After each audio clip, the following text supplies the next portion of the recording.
الحمد لله رب العالمين. اللهم صل على محمد وعلى آل محمد كما صليت على إبراهيم وعلى آل إبراهيم إنك حميد مجيد. اللهم بارك على محمد وعلى آل محمد كما باركت على إبراهيم وعلى آل إبراهيم إنك حميد مجيد. فقد قال الله تعالى في قرآنه الكريم: أعوذ بالله من الشيطان الرجيم. يا أيها الذين آمنوا اتقوا الله حق تقاته ولا تموتن إلا وأنتم مسلمون. வார்த்தைகளில் மிகச்சிறந்த வார்த்தை அல்லாஹ்வுடைய வேதமாகும். வழிகாட்டல்களிலே மிகச்சிறந்த வழிகாட்டல் நபிகள் ஸல்லல்லாஹு அலைஹி வஸல்லம் அவர்களுடைய வழிகாட்டலாகும். காரியங்களிலே மிகவும் கெட்டது மார்க்கத்திலே புதுமையான காரியங்களை நுழைவிப்பதாகும். ஒவ்வொரு புதுமையான காரியமும் பித்அத்தாகும். ஒவ்வொரு பித்அத்தும் வழிகேடாகும். ஒவ்வொரு வழிகேடும் உங்களை நரகத்திற்கு இட்டுச் செல்லும். இந்த உபதேசத்தை அல்லாஹுடைய தூதர் ஸல்லல்லாஹு அலைஹி வஸல்லம் அவர்கள் தன்னுடைய ஹுதுபாக்களின் ஆரம்பத்திலே ஞாபகப்படுத்தி இருக்கிறார்கள். அதை நானும் உங்களுக்கு ஞாபகப்படுத்திக் கொள்கின்றேன். அன்புக்குரிய சகோதரர்களே, நாங்கள் தற்பொழுது ஒரு சோதனை மிக்க ஒரு காலகட்டத்திலே வாழ்ந்து கொண்டிருக்கிறோம். இலங்கை நாட்டிலே மிகப்பெரிய அனர்த்தங்கள் ஏற்பட்டிருக்கிறது. பல உயிரிழப்புகள், பொருளாதார சேதங்கள் எல்லாம் ஏற்பட்டிருக்கின்றன. தொடரான மழை இலங்கையின் எல்லா பாகங்களிலும் பெய்து கொண்டிருந்தது. அதற்கான வாய்ப்புகள் இன்னும் அதிகம் இருந்து கொண்டுதான் இருக்கின்றன. அந்த மழையின் காரணத்தால் தாழ்நில பகுதிகளுக்கெல்லாம் வெள்ளம் ஏற்பட்டு பலர் வீடுகளை விட்டு இன்று வேறு இடங்களுக்கு சென்றிருக்கிறார்கள். வெள்ளத்தின் பாதிப்பால் பல உயிர்கள் இழந்திருக்கின்றன. கோடிக்கணக்கான பொருளாதாரங்கள் சேதமடைந்திருக்கின்றன. இந்த நாட்டிலே சில பாலங்கள் உடைந்திருக்கின்றன, பல பாதைகள் உடைந்திருக்கின்றன, அணைக்கட்டுகளுடைய வான்கதவுகள் திறக்கப்பட்டிருக்கின்றன. பல பகுதிகளுக்குள் வெள்ள நீர் புகழ்ந்திருக்கிறது. குறிப்பாக உங்களுக்கு தெரியும், மலைநாட்டு பகுதிகளிலே பதுளை, கண்டி, நூரேலியா போன்ற மாவட்டங்களில் எல்லாம் மண் சரிவுகள் ஏற்பட்டிருக்கின்றன. அதிலே பலர் இந்த பூமிக்குள் புதையுண்டு போயிருக்கிறார்கள், நிலத்துக்குள் கீழே போய்விட்டார்கள். மிகப்பெரிய ஒரு சேதத்தை இந்த பெரிய அனர்த்தத்தின் மூலமாக இந்த நாட்டிலே நாங்கள் சந்தித்துக் கொண்டிருக்கிறோம். வரலாற்றிலே ஏற்படாத மிகப்பெரிய பாதிப்புகள் ஏற்பட்டிருப்பதாக பேசப்படுகின்றது. அதுபோன்று பலத்த காற்றை நாங்கள் கடந்த வாரங்களிலே கண்டிருந்தோம் நம்முடைய பகுதிகளில். அதனால் சில பிரதேசங்களிலே கடல் அலைகள் பாதைகளுக்கு வந்திருக்கிறது. ஆனால் நம்முடைய பகுதிகளில் கடந்த வெள்ளியில இருந்து ஒரு வளமையான நிலை திரும்பி இருந்தாலும் அன்புக்குரியவர்களே, ஆனால் இன்றைக்கு அது வானிலை மாற்றத்தை நாங்கள் பார்த்து கொண்டிருக்கின்றோம். எனவே இப்படியான அனர்த்தங்கள், இப்படியான இழப்புகள், இப்படியான சோதனைகள் நமக்கு உணர்த்துகின்ற பாடம் என்ன? இப்படியான கட்டங்களிலே முஸ்லிம்களாகிய நாங்கள் அன்புக்குரியவர்களே எப்படியான வழிகாட்டல்களை பின்பற்ற வேண்டும்? குறிப்பாக உலமாக்கள் அடையாளப்படுத்துவார்கள். ஒரு முஸ்லிமை பொறுத்தவரையில் முதலாவதாக இப்படி அனர்த்தங்களை பார்க்கின்ற போது, அதனால் பாதிக்கப்படுகிற போது,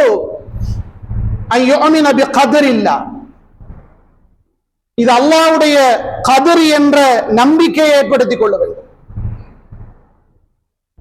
இந்த மலையை பொழிய செய்தவன் அல்லாஹுதான். அது எங்களுக்கு ரஹ்மத்தாகவும் இருக்கும். அது அதிகமாகிற போது அது நிக்மத், தண்டனையாக, சோதனையாக மாறிவிடும். இந்த வெள்ளத்தை ஏற்படுத்தியவன் அல்லாஹுதான். இந்த காற்றை பலமாக வீச செய்தவன் அல்லாஹுதான். இதனால் பல சேதங்களை ஏற்படுத்தியவன் அல்லாஹுதான். ஏனென்றால் சில நேரங்களில் நாங்கள் செய்திகளிலே கேட்கிற போது, பேப்பர்களை வாசிக்கிற போது இயற்கை அனர்த்தம், இயற்கை சீற்றம் என்றெல்லாம் நாங்கள் பார்க்கிறோம். உண்மையிலே அப்படி சொல்ல முடியாது. இயற்கையாக அனர்த்தம் ஏற்படுவதில்லை. முஸ்லிம்களுடைய கலா கதர் நம்பிக்கை. இயற்கையாக சீற்றம் ஏற்படுவதில்லை, நம்முடைய கலா கதர் நம்பிக்கை. இந்த இயற்கையை இயக்குகின்றவன் அல்லாஹ், நம்முடைய நம்பிக்கை. எனவேதான் இது அல்லாஹ்வுடைய ஏற்பாடு, கதுருல்லா என்று ஒவ்வொரு முஸ்லிமும் உறுதியாக நம்பிக்கை கொள்ள வேண்டும். அல்லாஹ் தஆலா அல் குர்ஆனிலே சூரா அத்-தகாபுன் என்ற அத்தியாயத்தின் 11வது வசனத்திலே சொல்கிறான், மா அஸாப மின் முஸீபத்தின் இல்லா பிஇذنில்லாஹ். இந்த உலகத்திலே எந்த ஒரு நிகழ்வு ஏற்பட்டாலும், எந்த ஒரு சோதனை ஏற்பட்டாலும் அது அல்லாஹ்வுடைய அனுமதியை தவிர வேறில்லை. அல்லாஹ்வுடைய நாட்டப்படிதான் எல்லாம் ஏற்படுகிறது. وَمَن يُؤْمِن بِاللَّهِ يَهْدِ قَلْبَهُ. யார் அல்லாஹுவை உறுதியாக ஈமான் கொள்கிறார்களோ அவர்களுடைய உள்ளத்துக்கு அல்லாஹ் நேர்வழியை கொடுக்கிறான். அந்த உள்ளத்தை நேர்வழியின் பால் அல்லாஹு தஆலா திருப்பி விடுகிறான், ஏற்படுத்துகிறான்.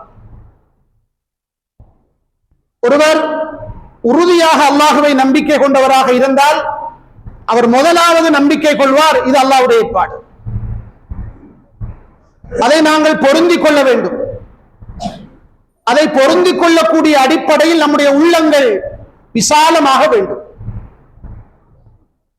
இதிலே நாம் உறுதியாக இருக்க வேண்டும் என்ற விடயத்தை முதலாவதாக ஞாபகம் வைத்துக் கொள்ளுங்கள். இரண்டாவதாக சகோதரர்களே, இப்படியான கட்டங்களில் ஒரு முஸ்லிம் அல்லாஹ்வுடைய விடயத்தில் நல்லெண்ணம் வைத்துக் கொள்ள வேண்டும்.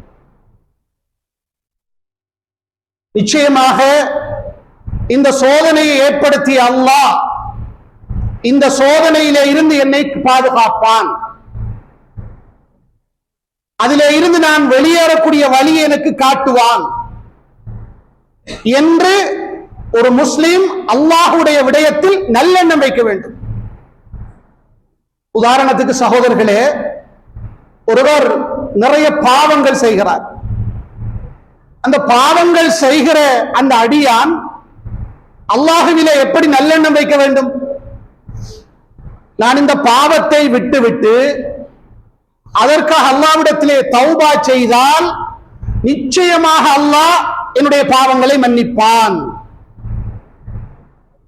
என்று அல்லாஹ்விலே ஒருவர் நல்லெண்ணம் வைக்க வேண்டும். அதுபோன்றுதான் என்னுடைய வாழ்க்கையிலே அல்லாஹ் சில சோதனைகளை எனக்கு தந்திருக்கிறான், சில இழப்புகளை அல்லாஹ் ஏற்படுத்தி இருக்கிறான். நிச்சயமாக அல்லாஹ் இதிலே இருந்து நான் விடுபடுவதற்கான வழியை எனக்கு காட்டுவான். அந்த நல்லெண்ணத்தோடு தான் ஒரு முஸ்லிம் வாழ வேண்டும், அதே நிலையில் மௌத்தாக வேண்டும். அல்லாஹ்வுடைய தூதர் குறிப்பிடுகிறார்கள் ஸல்லல்லாஹு அலைஹி வஸல்லம், லா யமூதன்ன அஹதுக்கும் இல்லா வஹுவ யுஹ்ஸினு ظن பில்லாஹி அஸ்ஸ வஜல்ல. ரவாஹு முஸ்லிம். ஒருவர் அல்லாஹ்விலே நல்லெண்ணம் வைக்காத நிலையில் மரணிக்க வேண்டாம். அன்புக்குரிய சகோதரர்களே, மரணிக்கின்ற தருவாயாக இருந்தாலும் நான் மௌத்தானதற்கு பிறகு அல்லாஹ் எனக்கு ரஹமத்தி செய்வான் என்ற நல்லெண்ணத்தோடு மௌத்தாக வேண்டும். எனவேதான் இது ஒரு பொதுவான அகீதா சார்ந்த ஒரு தலைப்பு. இப்படியான சோதனைகள் ஏற்படுகிற போதும் இது நமக்கு தேவைப்படுகிறது. அப்ப ஒரு முஸ்லிம் இந்த கட்டத்தில் அல்லாஹ்விலே நல்லெண்ணம் வைத்துக் கொள்ள வேண்டும். அதே போன்ற அன்புக்குரியவர்களே, இந்த கட்டங்களில் காலத்துக்கு ஒருவர் திட்டிவிடக்கூடாது. ஒரு முஸ்லிம் நிச்சயமாக காலத்துக்கு ஏச மாட்டான், திட்ட மாட்டான். கடுமையான காற்று வீசியது, கூரை தகடுகள் எல்லாம் பறந்து விட்டது, பெரிய மரங்கள் எல்லாம் சாய்ந்து விட்டன, பல பாதிப்புகள். ஹரபா போன காத்துண்டு காத்துக்கு ஏசக்கூடாது, நாசமா போன காத்துண்டு காத்துக்கு ஏசக்கூடாது. தொடர்மழை, அடர்மழை, வெள்ளப்பெருக்கு, வீடுகளுக்குள் தண்ணீர் புகுந்து விட்டது, நாசமா போன வெள்ளம், நாசமா போன மழை, காலத்துக்கு ஏசிவிட வேண்டாம். இதெல்லாம் ஒரு முஸ்லிம் புரிந்து வைத்திருக்க வேண்டிய அடிப்படை விடயங்கள். சிலர் ஈமானிய பலவீனம் இப்படியான இயற்கைக்கு ஏசி விடுவார்கள். அல்லாஹ் சொன்னதாக அல்லாஹ்வுடைய தூதர் சொல்கிறார்கள். ஹதீசுல் குதுசி என்று சொல்லுவோம் அதை நாங்கள். யசுப்பு பனு ஆதம் அத்தஹ்ர, ஆதமுடைய மக்கள் காலத்தை திட்டிக் கொண்டிருக்கிறார்கள். அல்லாஹ் சொல்கிறான். காற்றுக்கு ஏசுகிறார்கள், மழைக்கு ஏசுகிறார்கள், இடிமின்னலுக்கு ஏசுகிறார்கள், இப்படி காலத்தை திட்டுகிறார்கள். நான் தான் காலம், அல்லாஹ் சொல்லுகிறான். என்னுடைய கைகளில் தான் இரவும் பகலும் இருக்கின்றன. இரவையும் பகலையும் மாறி மாறி வரச் செய்கிறவன் நான் தான். இந்த காலத்தை இயக்கிக் கொண்டிருக்கிறவன் நான் தான். மழையை பொழியச் செய்கிறவன், காற்றை வீசச் செய்கிறவன், இடியை முழங்கச் செய்கிறவன், மின்னலை ஏற்படுத்துகிறவன், வெள்ளத்தை ஏற்படுத்துகிறவன், பேரழிவுகளை ஏற்படுத்துகிறவன் நான் தான். படிப்பினை வேண்டும். ஏதோ அவைகளெல்லாம் புதினம் பார்க்கிற இடங்களாக மாறிவிடக் கூடாது. இவைகளை பார்க்கிற போது, அறிகிற போது படிப்பினை வர வேண்டும். எனவே காலத்தை திட்டக்கூடாது. ஒரு உறுதியுள்ள ஒரு முஸ்லிம், ஒரு மோமின் காலத்துக்கு ஒரு நாளும் ஏச மாட்டான். அதே போன்று இன்னொரு வழிகாட்டல், அன்புக்குரிய சகோதரர்களே, இப்படியான அனர்த்தங்களை பார்க்கிற போது, அழிவுகளை பார்க்கிற போது, வெள்ளத்தை பார்க்கிற போது, மண் சரிவுகளை பார்க்கிற போது, அதில் மக்கள் மரணித்து கிடப்பதை பார்க்கிற போது ஒரு முஸ்லிமுக்கு பயம் வர வேண்டும். அல் ஹௌஃபு மினல்லாஹ், அல்லாஹ்வுக்கு பயப்பட வேண்டும், மரணத்தை நினைவு கூற வேண்டும். இப்படியான ஒரு பேர் அனர்த்தம், பேரழிவு எனக்கும் வந்துவிடலாம், என்னுடைய பகுதியிலும் வந்துவிடலாம். அப்படியான ஒரு பயம், மரண சிந்தனை, மரண சிந்தனை இந்த அனர்த்தங்களை பார்க்கிற போது ஒருவருக்கு ஏற்படவில்லை என்றால், அன்புக்குரிய சகோதரர்களே, அவருடைய ஈமான் என்பது செத்து விட்டது, பலவீனமடைந்து விட்டது. புதினம் பார்க்கிறார்கள். நாம் இந்த கட்டத்திலே அல்லாஹ்வை பயந்து கொள்ள வேண்டும். அன்புக்குரிய சகோதரர்களே, இப்போது நம்முடைய பிரதேசத்திலே மின்வெட்டு, அதே போன்று தொடர்பாடலிலே நிறைய பிரச்சனைகள் இருப்பதால் இலங்கையிலே நடைபெறுகிற பல விடயங்கள் பலருக்கு தெரியாமல் தான் இருக்கிறது. நம்முடைய நாட்டிலே நமக்கு மிக பெரும் கவலை ஏற்படுத்திய ஒரு நிகழ்வு, நவம்பர் மாதம் 29ஆம் தேதி இரவு 1:30 மணிக்கு அக்குரணை பிரதேச செயலக பிரிவுக்குட்பட்ட ஒரு கிராமம், ரம்புக்கெளை என்ற ஒரு கிராமம், அதிலே 50 முஸ்லிம் குடும்பங்கள். அன்புக்குரிய சகோதரர்களே, இரவு 1:30 மணி அளவிலே அவர்கள் அப்படியோ மண் சரிவு ஏற்பட்டு பூமிக்குள் போய்விட்டார்கள். அந்த செய்தி நமக்கு பிந்தித்தான் கிடைத்தது. ஆனால் படிப்பினை பெறவில்லை பலர். ஆண்கள், பெண்கள், சிறியவர்கள், முதியவர்கள், நோயாளிகள், கிட்டத்தட்ட 150க்கும் 200க்கும் உட்பட்ட அங்கத்தவர்களை கொண்ட 50 குடும்பங்கள்.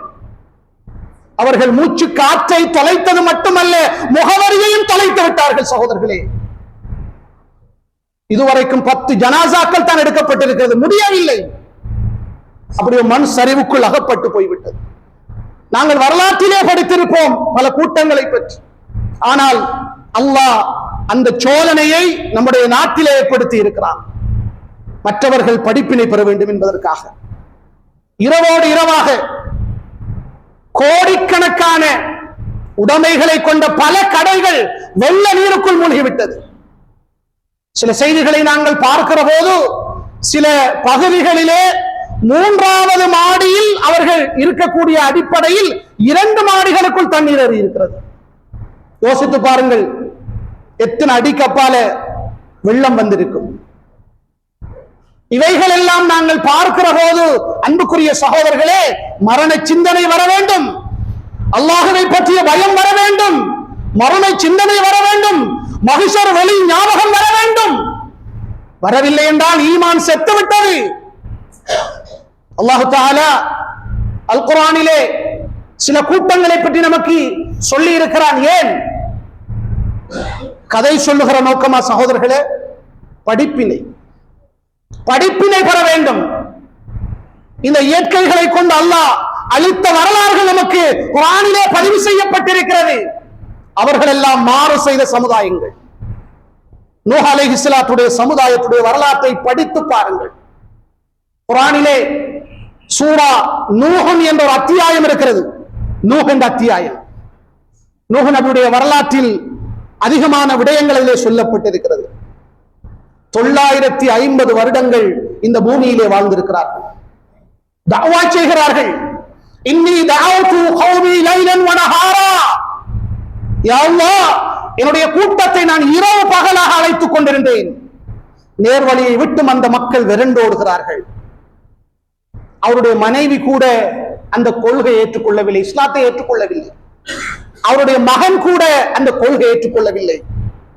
நூஹ் அலைஹிஸ்ஸலாம் எவ்வளவு கஷ்டப்பட்டிருப்பார்கள் யோசித்து பாருங்கள். எவ்வளவு சிரமப்பட்டிருப்பார்கள்.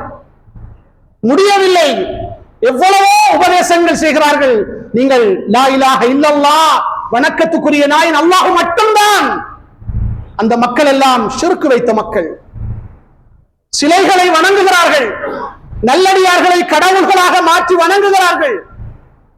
பிரச்சாரம் செய்கிறார்கள். முடியவில்லை. அல்லாஹ்விடத்திலே துஆ செய்கிறார்கள். யா அல்லாஹ், இந்த பூமியிலே எந்த ஒரு இறை நிராகரிப்பாளரையும் நீ விட்டு வைக்காதே,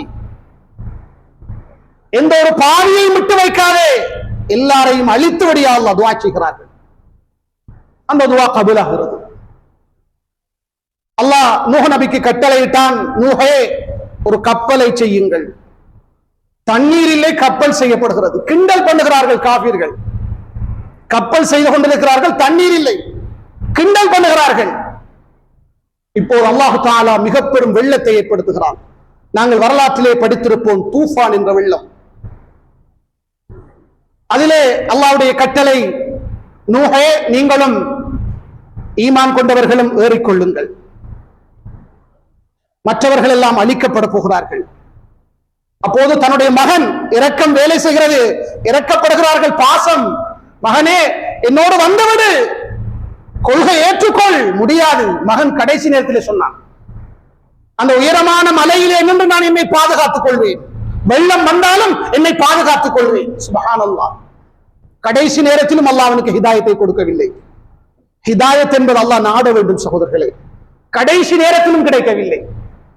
இப்போது வெள்ளம் ஏற்பட்டு அல்லாஹ் குர்ஆனிலே சொல்லுகிறான், அந்த கப்பல் என்பது ஜூதி மலையை தொட்டுகிறது. அப்படியே ஜூதி மலையை அடைகிறது. யோசித்து பாருங்கள், எத்தனை ஆயிரம் அடி கப்பால வெள்ளம் வந்திருக்கும். ஜூதி மலையிலே போய் தட்டக்கூடிய அடிப்படையிலே வெள்ளம் வருகிறது என்று சொன்னால் எவ்வளவு பெரிய வெள்ளம், தூஃபான் வெள்ளம். அல்லாஹ் தஆலா அப்படி ஒரு வெள்ளத்தை இந்த உலகத்தில் ஏற்படுத்தி இருக்கிறான்.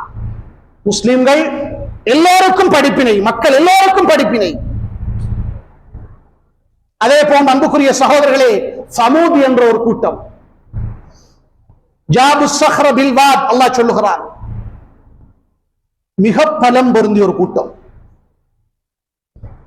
மலைகளை குடைந்து வீடுகளை அமைக்கிறார்கள். யோசித்து பாருங்கள், அவர்களுடைய வீடுகள் மலைகளை குடைந்து அமைக்கப்பட்டிருக்கிறது. இன்றும் அந்த இடம் இருக்கிறது. மலைகளை குடைந்து வீடுகள். அவர்களும் லா இலாஹ இல்லல்லாஹ் கலிமாவை ஏற்றுக்கொள்ளல, ஷிர்க் வைக்கிறார்கள். சாலிஹ் அலைஹிஸ்ஸலாம் ஒரு நபி அல்லாஹ் அவர்களுக்கு அனுப்பினான். பிரச்சாரம் செய்கிறார்.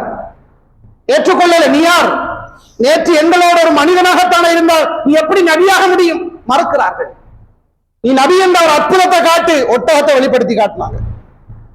அற்புதம். உடனே சொன்னாங்க இந்த ஒட்டகத்துக்கு தீங்கு செய்யக்கூடாது. அவர்கள் வேண்டும் என்று அந்த ஒட்டகத்தை வெட்டி விட்டார்கள். அல்லாஹ் அந்த கூட்டத்தை அளிக்கிறான். எதை கொண்டு?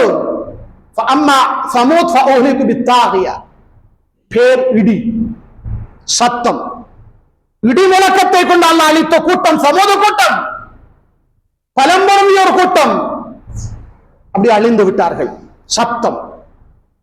அல்லாஹ்வுடைய தூதர் ஸல்லல்லாஹு அலைஹி வஸல்லம் அவர்கள் தபூக் என்ற யுத்தத்துக்கு சஹாபாக்களை அழைத்துக் கொண்டு போகிற அந்த சந்தர்ப்பத்தில் இந்த இடத்தை கடக்கிறார்கள். இந்த இடம் சமூக கூட்டம் வாழ்ந்து அழிக்கப்பட்ட இடம். அல்லாஹ்வுடைய தூதர் சொன்னார்கள், இந்த இடத்தில் அல்லாஹ்வுடைய தண்டனை இறங்கி இருக்கிறது, வேகமாக போங்க என்று சொன்னாங்க. அன்புக்குரிய சகோதரர்களே, இன்றைக்கும் அல்லாஹ் படிப்பினைக்காக வைத்திருக்கிறான். ஆது கூட்டம், அவர்களும் மிக பலம் பொருந்திய ஒரு கூட்டம். அவர்கள் இரம் என்ற பகுதியில் வாழ்ந்தவர்கள். இமாம் இப்னு கஸீர் ரஹிமஹுல்லாஹ் அவர்கள் சொல்லுகிறார்கள், ஓமானுக்கும் ஹவரமௌத்துக்கும் இடையிலே உள்ள இடம்தான் இந்த இடம். தூண்களையுடைய இரம் நகரவாசிகள். குர்ஆன்ல அல்லாஹ் சொல்கிறார், இரம ذاتில் இமாத். குர்ஆன்ல வருது, இரம ذاتில் இமாத் அல்லதி லம் யுக்லக் மிஸ்லுஹா ஃபில் பிலாத். அவர்களை போன்று இந்த பூமியில் ஒரு படைப்பு படைக்கப்படவில்லை. அவர்களும் ஷிர்க் வைத்தார்கள். லா இலாஹ இல்லல்லாஹ் ஏற்றுக்கொள்ளல. அவர்களுக்கு அல்லாஹ் ஹூத் என்ற நபி அனுப்புகிறான் அலைஹிஸ்ஸலாத்து வஸ்ஸலாம். பிரச்சாரம் செய்கிறார்கள், ஏற்றுக்கொள்ளல. அல்லாஹ் தஆலா அவர்களை அழிக்கிறான் காற்றை கொண்டு. فَأَمَّا عَادٌ فَأُهْلِكُوا بِرِيحٍ صَرْصَرٍ عَاتِيَةٍ. குளிர் கலந்த காற்று, வேகமாக வீசக்கூடிய காற்று, சுழந்தடிக்கக்கூடிய காற்று, சத்தத்தை வெளிப்படுத்தக்கூடிய காற்று பயங்கரமாக இருந்தது. அந்த காற்றை கொண்டவர்கள் அழிக்கப்பட்டார்கள். சஹரஹா அலைஹிம் சபஅ லயாலின் வ ஸமானியத அய்யாமின் ஹுஸூமன் ஃபதரல் கௌம ஃபீஹா ஸர்ஆ கஅன்னஹும் அஜாஸ் நഖ்லின் காவியா. அல்லாஹ் தஆலா தொடர்ச்சியாக 7 இரவுகளும் 8 பகல்களும் அவர்களுக்கு எதிராக அந்த காற்றை வீச செய்தான். அடியோடு சாய்ந்து விட்ட பேரித்தம் பர மரங்களை போன்று இந்த பூமியில் அவர்கள் செத்து கிடந்தார்கள். அல்லாஹ் சொல்கிறான். ஆது கூட்டம். இமாம் குர்துபி ரஹிமஹுல்லாஹ் அவர்கள் சொல்லுகிறார்கள், இமாம் இப்னுல் ஜௌஸி ரஹிமஹுல்லாஹ் அவர்கள் சொல்லுகிறார்கள், இமாம் பகவி ரஹிமஹுல்லாஹ் அவர்கள் தங்களுடைய தஃப்சீர் புத்தகங்களிலே எழுதி இருக்கிறார்கள் இந்த ஆது கூட்டத்தை பற்றி. இவர்களில் மிக உயரமானவர் 100 முழம் கொண்டவர். இவர்களில் மிக குட்டையானவர் 60 முழங்களை கொண்டவர்கள். அல்லாஹு அலா. எப்படிப்பட்ட படைப்பு யோசித்து பாருங்கள் சகோதரர்களே. அல்லாஹ் அவர்களை காற்றை கொண்டு அழித்து விட்டான். எனவே அன்புக்குரிய சகோதரர்களே, அல்லாஹ்வுடைய தூதர் ஸல்லல்லாஹு அலைஹி வஸல்லம் அவர்கள் இப்படியான இயற்கையை பார்க்கிற போது, இந்த அனர்த்தங்களை பார்க்கிற போது, கடுமையாக காற்று வீசுவதை பார்க்கிற போது, வானத்திலே மழை மேகத்தை பார்க்கிற போது கடுமையாக பயப்படுவார்கள். ஆயிஷா ரலியல்லாஹு அன்ஹா அவர்கள் சொல்லுகிறார்கள், அல்லாஹ்வுடைய தூதர் கடுமையாக காற்று வீச கண்டால் போதும், வானத்திலே மழை மேகத்தை கண்டால் போதும், அவருடைய முகத்தில் நாங்கள் மாறுதலை பார்ப்போம், ஒரு பயத்தை பார்ப்போம், டென்ஷனை பார்ப்போம். அல்லாஹ்வுடைய தூதர் வீட்டிலே இருந்து கொண்டு முன்னால் போவார்கள், பின்னால் வருவார்கள், ஒரு டென்ஷனாவே இருப்பாங்க. ஏன் தெரியுமா சகோதரர்களே? இந்த உம்மத்தின் மீது கொண்ட இரக்கம் தான் காரணம். ஆது கூட்டத்துக்கு, சமூக கூட்டத்துக்கு, நூஹ் நபியுடைய கூட்டத்துக்கு அல்லாஹ் ஏற்படுத்தியது போன்று என்னுடைய கூட்டத்துக்கும் ஏற்பட்டு விடுமோ?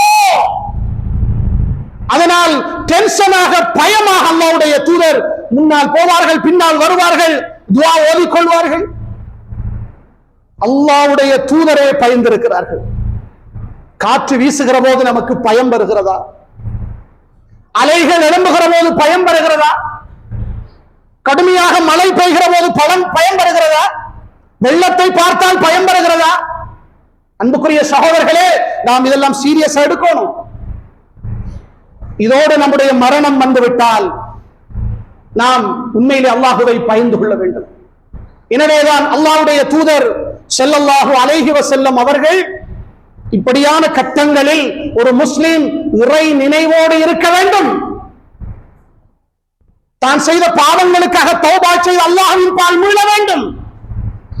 இந்த அனர்த்தங்களை கண்டும் இன்றைக்கு எத்தனை பேர் பள்ளிக்கு தொழ வராங்க? யோசித்து பாருங்கள். இவ்வளவு அழிவுகளை கண்டிருக்கிறார்கள். 50 குடும்பங்களை கொண்ட கிராமம் அப்படியே பூமிக்குள் போயிருக்கிறது. நாம தொழுவோம், தௌபா செய்வோம், நல்ல உண்மையான காரியங்களை செய்வோம்.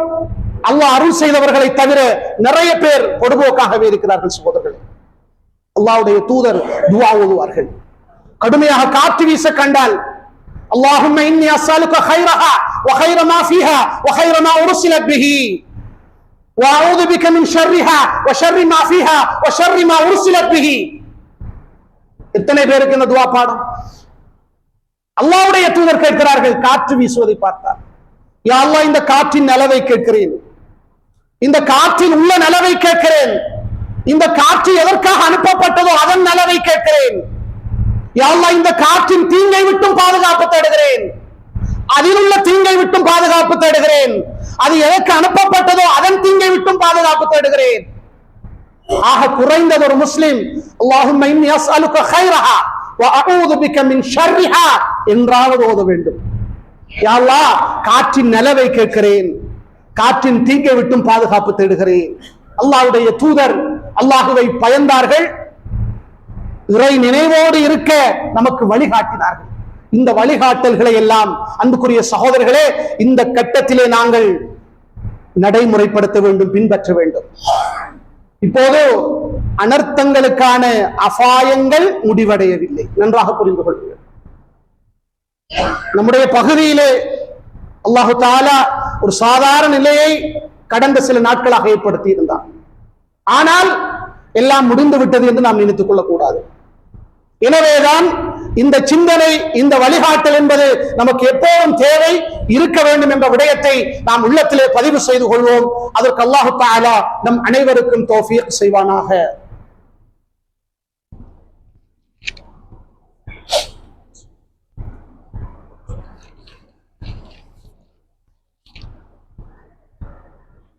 الحمد لله رب العالمين. اللهم صل على محمد وعلى آل محمد كما صليت على إبراهيم وعلى آل إبراهيم إنك حميد مجيد. اللهم بارك على محمد وعلى آل محمد كما باركت على إبراهيم وعلى آل إبراهيم إنك حميد مجيد. அன்புக்குரிய சகோதரர்களே, அல்லாஹ்வுடைய தூதர் ஸல்லல்லாஹு அலைஹி வஸல்லம் அவர்கள் ஒரு வெள்ளிக்கிழமையிலே மிம்பரிலே நின்று கொண்டிருக்கிறார்கள். அப்போது ஒரு அராபியும், ஒரு நாட்டுப்புற அரபி, ஒரு காட்டரபி, பாலைவனத்திலே வசிக்கக்கூடிய ஒரு அரபி வந்து அல்லாஹ்வுடைய தூதரிடத்திலே சொல்லுகிறார், யா ரசூலல்லாஹ், வறட்சியினாலே கால்நடைகள் எல்லாம் இறந்து விட்டன என்று சொன்னார். குடும்பங்கள் எல்லாம் கஷ்டப்படுகிறது, அல்லாஹ்விடத்திலே மழையை பொழிய செய்து துஆ செய்யுங்க கேட்கிறார். ஒரு வெள்ளிக்கிழமை நடக்குது சம்பவம். உடனே அல்லாஹ்வுடைய தூதர் மிம்பர்ல இருந்தவாறு வானத்தை நோக்கி கைகளை உயர்த்தி அல்லாஹும்ம அகிஸ்னா அல்லாஹும்ம அகிஸ்னா என்று துஆ செய்கிறார்கள். யா அல்லாஹ், எங்களுக்கு மழையை பொழிய செய்து விடு. அனஸ் ரலியல்லாஹு அன்ஹு அவர்கள் சொல்லுகிறார்கள், நாங்கள் வருகின்ற போது கண்ணுக்கு எட்டிய தூரம் அளவுக்கு, மிக தூரம் அளவுக்கு வானத்தில் ஒரு துண்டு மலை மேகத்தை கூட நாங்கள் பார்க்கவில்லை. அப்படி வெயில், வறட்சி. சுப்ஹானல்லாஹ், அல்லாஹ்வுடைய தூதர் அது ஒரு முஅஜிஸா, அற்புதம். அல்லாஹும்ம அகிஸ்னா அகிஸ்னா என்று கேட்கிறார்கள். மழை பெய்து கொண்டே இருக்கிறது. ஒரு நாள் அல்ல, நாங்கள் அடுத்த வெள்ளி வரைக்கும் சூரியனை பார்க்கல, அப்படி மழை. இப்ப மழை அதிகமாகி வெள்ளம் ஏற்பட்டு அடுத்த வெள்ளிக்கிழமை அல்லாஹ்வுடைய தூதர் மிம்பர்ல இருக்கிறாங்க. ஒரு அராபி வருகிறார், யா ரசூலல்லாஹ், வெள்ளத்தால கால்நடைகள் எல்லாம் அழிந்து விட்டன. திரும்ப சொல்றாங்க, மழை அதிகமாகி விட்டது, இந்த மழையை நிறுத்த சொல்லி அல்லாஹ்விடத்திலே நீங்கள் துஆ செய்ய வேண்டும். அந்த கட்டத்தில் அல்லாஹ்வுடைய தூதர் ஒரு துஆவை கற்றுக் கொடுத்தார்கள். அல்லாஹும்ம ஹவாலைனா வலா அலைனா, அல்லாஹும்ம அலல் ஆகாம் வல்லிராப் வபுதூனில் அவ்தியா வமனாபித்திஷ் ஷஜர். யா அல்லாஹ், இந்த மலையை எங்களுக்கு எதிராக பொழிய செய்யாமல் எங்களை சூழ உள்ள பகுதியில் பொழிய செய்துவிடு. அல்லாஹும்ம அலல் ஆகாம் வல்லிராப், இந்த மலையை யா அல்லாஹ் மணல் குன்றுகளிலும் மலைகளிலும் பொழிய செய்துவிடு. வபுதூனில் அவ்தியா, நீரோடைகளில் பொழிய செய்துவிடு. வமனாபித்திஷ் ஷஜர், மரங்கள் முளைக்கிற இடங்களில் பொழிய செய்துவிடு. அல்லாஹ்வுடைய தூதர் மழை அதிகமாகி வெள்ளம் ஏற்பட்டால் நாம் ஓதக்கூடிய துஆவையும் கற்றுக் கொடுத்தார்கள். அல்லாஹ்வுடைய தூதருடைய அற்புதம் முஅஜிஸா, மிம்பரிலே வைத்து துஆ செய்கிறார்கள். சுப்ஹானல்லாஹ், நாங்கள் ஒரு கிழமை சூரியனை பார்க்கல, ஜும்மா முடிச்சு வெளியே போறோம், சூரியனை பார்க்கோம், மழை உடனே நின்றுட்டு. சுப்ஹானல்லாஹ், இது அல்லாஹ்வுடைய தூதருடைய ஒரு முஅஜிஸா என்றாலும் நமக்கு ஒரு பாடம் இருக்கு. நாம் இப்படியான கட்டங்களில் முதலாவது அல்லாஹ்வோடு உள்ள தொடர்பை பலப்படுத்த வேண்டும். இதுதான் பாடம். அதோடு சேர்த்து நாம் தேவையான முயற்சிகளை, நடவடிக்கைகளை எடுக்கத்தான் வேண்டும். ஆனால் அல்லாஹ்வோடு உள்ள தொடர்பை பலப்படுத்த வேண்டும். இந்த கட்டங்களில் நம்முடைய நாவுகளிலே இருந்து இந்த துஆ வெளியேற வேண்டும் சகோதரர்களே. ஆனால் பலருக்கு பாடம் இல்லை. பலர் பல ஹுதுபாக்களில், பயான்களில் சொல்லப்பட்டாலும் அதை ஒரு பெரிய ஒரு விடயமாக எடுப்பதில்லை. துஆவெல்லாம் ஒரு பெரிய விடயமா? அல்லாஹ்வுடைய தூதர் மிம்பரிலே வைத்து செய்த ஒரு துஆ மலையை பொழிய செய்கிறது, இன்னொரு துஆ மலையை நிப்பாட்டுகிறது. நாங்களும் அல்லாஹ்வோடு தொடர்பை ஏற்படுத்த வேண்டும் சகோதரர்களே. இந்த காலகட்டத்தில் மிக மிக முக்கியம். திரும்ப திரும்ப சொல்லுகிறேன், நிச்சயமாக நமக்கான அந்த அபாயங்களுக்கான அந்த எச்சரிக்கை தொடர்ந்து கொண்டுதான் இருக்கிறது. அதே போன்று இன்னொரு முக்கியமான விடயம், இந்த காலகட்டத்திலே அன்புக்குரிய சகோதரர்களே, நாங்கள் தேவையுடையவர்களுடைய தேவைகளை நிறைவேற்ற வேண்டும், மற்றவர்களுக்கு உதவி செய்ய வேண்டும். சாப்பிட வழி இல்லாதவர்களுக்கு எங்களால் முடியுமான வரைக்கும் உணவு கொடுக்க வேண்டும், உதவி செய்ய வேண்டும். சில பகுதிகளிலே நாங்கள் பார்க்கிறோம், தன்னார்வமாக சென்று சிலர் இந்த கிளீனிங், சுத்தம் செய்கிற பணிகளை செய்து கொண்டிருப்பதை பார்க்கிறோம். அல்ஹம்துலில்லாஹ், ஒரு முஸ்லிம் அதை இஹ்லாஸோடு செய்தால் அதுக்கு மிகப்பெரிய கூலி இருக்கிறது. ஏனென்றால் அன்புக்குரிய சகோதரர்களே, இந்த சமூகத்துக்காக நாம் செய்கிற சேவை அது இஹ்லாஸோடு இருந்தால் அது மார்க்கத்தின் சேவைதான், அல்லாஹ்வுக்காக இருக்க வேண்டும். அதான் முக்கியமான விடயம். நாம் சொல்வதை இட்டு சேர் கோபிக்க வேண்டாம். நாம் செய்கிற சில பொது பணிகளை மற்றவர்களுக்கு மத்தியில் பகிரங்கப்படுத்தப்பட வேண்டும், அதை போட்டோக்கள் பிடித்து பேஸ்புக்கிலே பரப்ப வேண்டும் என்று நினைத்துக் கொள்ளாதீர்கள். அப்படி மற்றவர்களுக்காக நீங்கள் செய்வதாக இருந்தால் அதை செய்ய தேவையில்லை, நன்மை கிடைக்காது. ஏனென்றால் அன்புக்குரிய சகோதரர்களே, ஒருவர் ஒரு சாப்பாட்டு பார்சலை கொடுத்துட்டு அதுக்கு ஒரு போட்டோ, அது பேஸ்புக்ல வருது. இதெல்லாம் மறைவா செய்ய வேண்டிய விஷயங்கள், நாங்களாக அவர்களை தேடி சென்று செய்ய வேண்டிய விடயங்கள் அல்லாஹ்வுக்காக. அல்லாஹ்வுடைய தூதர் ஸல்லல்லாஹு அலைஹி வஸல்லம் அவர்கள் கூறுகிறார்கள், முஸ்லிமிலே பதிவு செய்யப்பட்ட ஒரு ஹதீஸ், ஒரு மனிதர் சுவர்க்கத்தில் புரண்டு புரண்டு தூங்கிக் கொண்டிருப்பதை கண்டேன் என்று சொன்னார்கள், அல்லது சுவர்க்கத்தில் நடமாடிக் கொண்டிருப்பதை கண்டேன் என்று சொன்னார்கள். அப்போது அல்லாஹ்வுடைய தூதர் யாரை சொன்னார்கள் தெரியுமா? அந்த மனிதர் ஒரு நாள் பாதையிலே வருகிறார், ஒரு மரக்கிளை ஒன்று முறிந்து பாதையிலே விழுந்து கிடக்கிறது, மற்றவர்களுக்கு அது ஒரு தொந்தரவை ஏற்படுத்திக் கொண்டிருக்கிறது. இவர் அல்லாஹ்வுக்காக இஹ்லாஸோடு, எந்த புகழ்ச்சியும் ஒரு எதிர்பார்க்கல, பிரபல்யத்தை எதிர்பார்க்கல, அவராக முன்வந்து அந்த மரக்கிளையை வெட்டி அகற்றி விடுகிறார். அதன் காரணத்தால் அல்லாஹ்வுடைய தூதர் சொல்கிறார்கள், சுப்ஹானல்லாஹ், அதன் காரணத்தால் அவர் சொர்க்கத்திலே புரண்டு புரண்டு உறங்கிக் கொண்டிருப்பதை கண்டேன், சொர்க்கத்தில் நடமாடுவதை கண்டேன். இதெல்லாம் எடுத்துக்காட்டுகள், இதெல்லாம் எடுத்துக்காட்டுகள். இப்படி செய்தால் இப்படி இருக்கிறது, இதை நாங்கள் ஈமான் கொள்ள வேண்டும். எனவே ஒரு மனிதனுடைய தேவையை நாம் நிறைவேற்றி கொடுக்கிற போது அல்லாஹ் தஆலா நம்முடைய தேவைகளை நிச்சயமாக நிறைவேற்றி தருவார். உண்மையிலே அன்புக்குரிய சகோதரர்களே, இந்த கட்டத்திலே நமக்கு மத்தியிலும் தேவையுடையவர்கள் இருப்பார்கள். உதாரணத்துக்கு இப்ப பவர் கட், ஒரு வாரமாக பவர் கட், சிலருடைய போனுக்கு சார்ஜ் போட வேண்டிய தேவை இருக்கு, அவங்களோட லைட் அதுக்கு சார்ஜ் போட வேண்டிய தேவை இருக்கு. அப்படியான வசதி உள்ளவர்கள் அதற்கு உதவி செய்யணும் இன்ஷா அல்லாஹ். அதெல்லாம் நாம் செய்கிற உதவிகள். சில நேரத்திலே வெள்ள நீர் வீட்டுக்குள் புகுந்ததால் சமைக்க முடியாமல் இருப்பவர்கள் நமக்கு தெரிந்தால் தாங்கள் அவர்களுடைய வீடுகளுக்கு சென்று அவர்களுக்கு சாப்பாடு கொடுக்க வேண்டும். அதெல்லாம் நன்மையான காரியங்கள், தேடி சென்று செய்ய வேண்டும். இதெல்லாம் பிரபலியப்படுத்த தேவையில்லை, அல்லாஹ்க்கு நமக்கும் தெரிய வேண்டும், அவ்வளவுதான். இப்படியான விடயங்கள், குறிப்பாக வியாபாரிகள் இந்த காலகட்டத்தில் அல்லாஹ்வை பயந்து கொள்ளுங்கள். இந்த சந்தர்ப்பத்தை பயன்படுத்தி நிறைய மாஃபியாக்கள் வந்துச்சு. சாதாரண ஒரு விலை உள்ள ஒரு பொருளை கொள்ளை விலைக்கு, அதிகமான விலைக்கு விற்பனை செய்து இந்த காலகட்டத்தில் நாம் அதிகமான லாபங்களை பெற வேண்டும் என்று நினைக்க கூடாது. அல்லாஹ்வுடைய தூதர் ஸல்லல்லாஹு அலைஹி வஸல்லம் அவர்கள் குறிப்பிடுகிறார்கள், மறுமை நாளில் வியாபாரிகள் பாவிகளாக அனுப்பப்படுவார்கள் என்று சொன்னார்கள். யாரை தவிர? அல்லாஹுவை பயந்து நியாயமான முறையில் வியாபாரம் செய்த வியாபாரிகளை தவிர. ஒரு பொறுப்போடு இந்த மிம்பரிலே வைத்து சொல்கிறேன், வியாபாரிகள் இந்த கட்டத்தில் அல்லாஹுவை பயந்து கொள்ளுங்கள். எங்களால் முடியுமான வரைக்கும் பொருட்களை நாங்கள் பதுக்காமல், இந்த அடிப்படை தேவை உள்ள மக்களுக்கு தேவை உள்ள பொருட்களை பதுக்கி வைக்கிறவன் பாவி. எனவே நாம் பதுக்காமல், மக்களுக்கு தேவை இருந்தால் அதை கொடுத்து நியாயமான விலையிலே நாங்கள் விற்க வேண்டும். அது நம்முடைய கடமை இந்த காலகட்டத்திலே.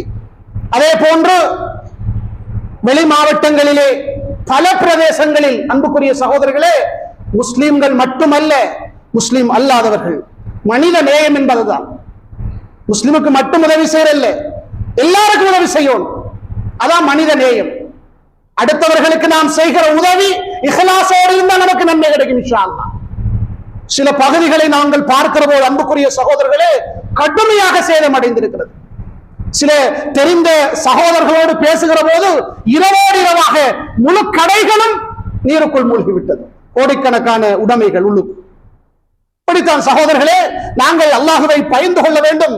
நம்முடைய நிலை எப்படி என்று தெரியாது. நம்முடைய பகுதியிலே சுனாமி ஏற்பட்டது நமக்கு தெரியும், ஆனால் அந்த சுனாமி இரவில் ஏற்படவில்லை, காலை நேரத்தில் தான் ஏற்பட்டுச்சு. அது அல்லாஹ்வுடைய ஏற்பாடு, அது ஒரு சபப். அதனால் பலர் தங்களை காத்துக் கொண்டார்கள். இரவோடு இரவாக அல்லாஹ் தஆலா நமக்கு மிக பெரும் ஆபத்தை ஏற்படுத்த நம்முடைய நிலை என்ன? நாம சேர்த்த பொருளாதாரம் எங்க? நாங்க பதுக்கி பதுக்கி உழைத்த அந்த உழைப்பு எங்க? கொள்ளை லாபங்கள் பெற்ற அந்த லாபங்கள் எங்க? கபருக்குள்ள வருமா? நாம் அல்லாஹ்வை பயந்து கொள்ள வேண்டும். அதே போன்று வெளி மாவட்டங்களிலே பாதிக்கப்பட்ட மக்களுக்கு எங்களால் முடியுமான உதவிகளை நாம் செய்ய வேண்டும் இன்ஷா அல்லாஹ். நம்முடைய ஊரிலே நேற்றைய தினம் ஊரெல்லாம் சேர்ந்து ஒரு குடையின் கீழ் சில நிதி சேகரிப்புகளை மேற்கொண்டிருந்தார்கள். அல்ஹம்துலில்லாஹ், ஒபிஷியலான செய்தி நான் கேள்விப்பட்டேன், 71 லட்சம் நேற்று மட்டும் சேர்ந்துச்சு. ஒரு 2 அல்லது 2.5 மணித்தியாலம் தான் அந்த முயற்சி நடந்துச்சு. ஆனால் சில இடங்களுக்கு அந்த நிதி சேகரிக்கிற அந்த பணி சென்றடையவில்லை. அதனால தான் இன்றைக்கு எல்லா பள்ளிகளையும், ஜும்மா பள்ளிகளையும் பெட்டி வச்சிருக்கிறாங்க. அப்படி யாருக்காவது நீங்கள் உங்களோட பொருளாதார உதவிகளை செய்ய விரும்பினால், அது பணமாகவும் செய்ய முடியும், பொருளாகவும் செய்ய முடியும். நீங்கள் உங்களோட ஏரியா பள்ளியிலே அதை ஒப்படைக்கலாம். எங்கட பள்ளியிலே ஒரு பெட்டி வச்சிருக்கிறாங்க, முடியுமானவர்கள் உங்களோட உதவி, நேற்று கொடுக்காதாக்கள் இருந்தா அல்ல கொடுத்தாக்களும் கொடுக்கலாம், பிரச்சனை இல்லை. இன்ஷா அல்லாஹ் உங்களோட உதவிகளை கொடுக்கலாம். ஏன்னா நாம கொடுக்கிற சின்ன தொகைண்டாலும் அது இஹ்லாஸோடு கொடுத்தா நமக்கு நன்மை கிடைக்கும். அதனால பலர் பயனடைவார்கள் என்ற ஒரு விடயத்தையும் இந்த இடத்திலே உங்களுக்கு ஞாபகப்படுத்திக் கொள்கின்றோம். எனவே அன்புக்குரிய சகோதரர்களே, எப்பொழுதும் நாங்கள் சுயநலவாதிகளாக இருந்து விடாமல் அடுத்தவர்களை பற்றியும் சிந்திக்க வேண்டும். நம்முடைய முடிவு எப்படி என்று தெரியாது. நம்முடைய பகுதியிலே அண்மையிலே ஒரு காருக்குள் ஒரே குடும்பத்தைச் சேர்ந்த 3 பேர் நீரில் மூழ்கி மரணித்த சம்பவம் எல்லோரையும் சோகத்தில் ஆழ்த்திய சம்பவம் தான். யோசித்து பாருங்கள் சகோதரர்களே, இப்படி ஒரு மரணம் வரும் என்று அவர்கள் நினைத்திருப்பார்களா? அப்படித்தான். வாகனத்திலே போகிறார்கள், இடையிலே மரம் உறிந்து விழுந்து மரணிக்கிறார்கள். வாகனத்திலே போகிறார்கள், அப்படியோ மண் சரிவு ஏற்பட்டு மௌத்தாகிறார்கள். முடிவு எப்படி என்று நமக்கு தெரியாது. நாங்கள் அவர் மௌத்தாகி விட்டார், இவர் மௌத்தாகி விட்டார் என்று மரண செய்தியை கேள்விப்பட்டு சொல்லுகிறோம். இன்ஷா அல்லாஹ் நாளைக்கு என்னுடைய மரண செய்தியையும் இப்படித்தான் சொல்லுவார்கள், உங்களுடைய மரண செய்தி அப்படித்தான் சொல்லுவார்கள். நமக்கு மௌத் இருக்கிறது, மௌத்தை ஞாபகப்படுத்தணும். இந்த கட்டத்திலே நாம் அல்லாஹ்வோடு ஒரு நெருக்கத்தை தொடர்பை ஏற்படுத்திக் கொள்ளவில்லை என்றால் அன்புக்குரிய சகோதரர்களே, நாம் அல்லாஹ்வை பயந்து கொள்ள வேண்டும். எனவேதான் இந்த கட்டத்திலே நாம் அடுத்தவர்களுக்கு உதவி செய்ய வேண்டும், அவர்களுடைய தேவைகளை நிறைவேற்றிக் கொள்ள வேண்டும். அப்ப இப்படியான வழிகாட்டல்களை எங்களுடைய வாழ்க்கையிலே இந்த சோதனை மிக்க காலத்திலே நாம் இன்ஷா அல்லாஹ் பின்பற்றிக் கொள்ள வேண்டும். அப்படி பின்பற்றுவதன் ஊடாக அல்லாஹ் நமக்கு நிறைய உதவிகளை செய்வான். அப்படியான உதவிகளை அல்லாஹ் நமக்கு வழங்குவானாக. நம்ம இந்த சோதனைகளில் இருந்து விடுபடுவதற்கு அல்லாஹு தாலா உதவி செய்வானாக. இந்த நாட்டிலே ஏற்பட்ட இந்த அனர்த்தங்களில் இருந்து மீண்டெழுவதற்கு அல்லாஹ் நம் அனைவருக்கும் உதவி செய்வானாக.